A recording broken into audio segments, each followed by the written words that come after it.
कोकणातील प्रत्येक अपडेट जाणून घेण्यासाठी आजच माझे कोकणच्या सोशल मीडिया प्लॅटफॉर्मला लाईक, फॉलो आणि सबस्क्राईब करा।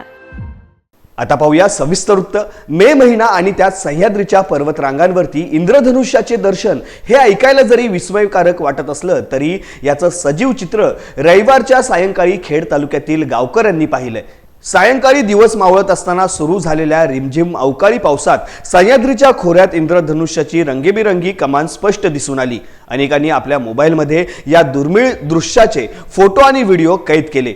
ग्रामस्थांनी सांगितले की गेल्या अनेक वर्षांपासून कधीही मे महिन्यात इंद्रधनुष्य पाहिले नव्हते। हे दृश्य पहिल्यांदाच अनुभवायला मिळाले। सामान्यतः इंद्रधनुष्य पावसाळ्याच्या उत्तरार्धात विशेषतः श्रावण महिन्याच्या दरम्यान दिसतं, मात्र यंदा उन्हाळ्यामध्येच खेड परिसरामध्ये अवकाळी पावसामुळे नयनरम्य दृश्य अनुभवता आलं।